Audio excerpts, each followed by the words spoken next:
бүгін 3-ші маусым. Мен әдеттегідей кеше күнгі, яғни 2-ші маусымды айтып өтейін. 2-ші маусымның есебін айтып өтейін.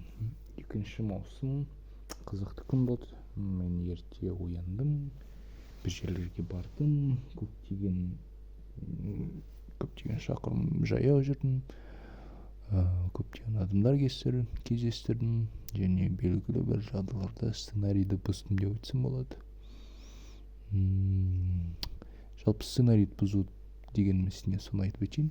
Сценарийді бұзу дегеніміз, мысалға алатын болсақ, қазіргі урбанистік және басқа да бір өмір салтын ұстанатын көптеген адамдар өздерінің күнделікті өмірлерінде белгілі бір іс-әрекеттерді белгілі бір уақыт интервалында қайталайды. Және де күнделікті қайталанатын іс-әрекеттер уақыт өте келе нейрондық жүйе болып солай қалыптасады, және сол нейрондық жүйесі, сол күнделікті іс-әрекеттеріне қатысты нейрондық жүйесі күрделенеді, үлкейеді. Содан кейін адам сол іс-әрекеттерін бейсаналы түрде істей бастайды. Мысалға алатын болсақ, сіз көлікті ең бірінші айдаған кезіңізбен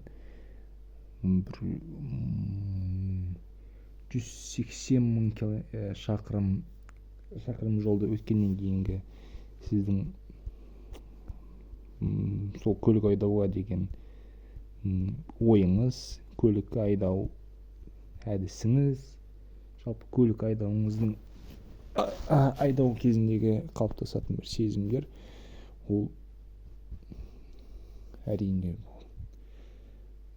айырмашылығы өте үлкен болады.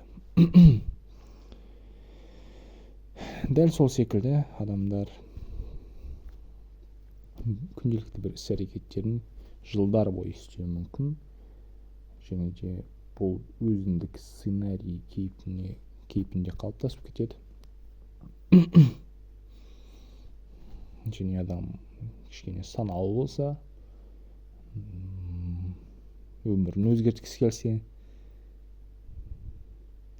және де өміріне бір өзгерістер алып келгісі келсе, мен неге күнделікті осы іс-әрекеттерді істеу керекпін, немесе неге мен осы іс-әрекеттерді дәл осылай істеу керекпін деген сияқты ойлар пайда болуы керек.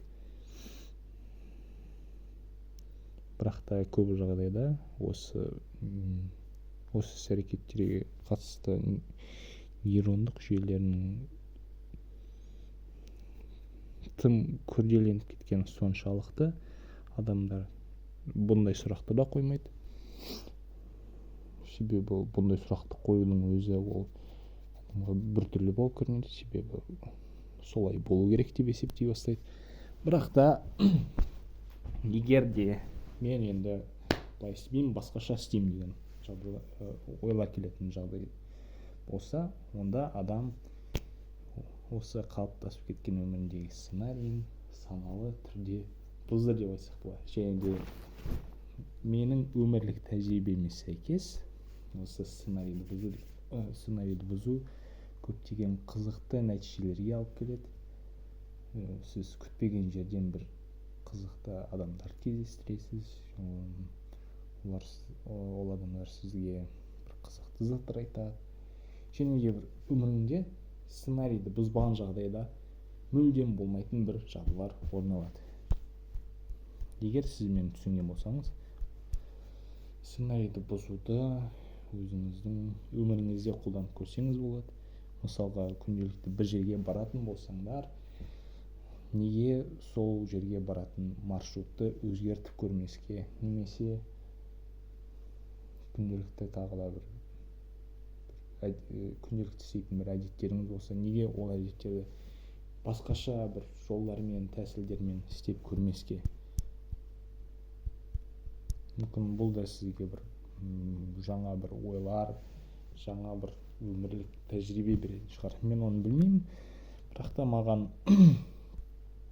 сценарийді бұзу ұнайды, себебі сценарийді бұзу бір ерекше сезімге бөлейді. Сондықтан осылай. бұл бейне жазба сізге ұнады деп ойлаймын. Егер ұнаса дизлайк қойыңыздар, ал егер ұнамаса онда ештеңе істемей ақ қойыңыздар. Жарайды, осымен аяқталсын.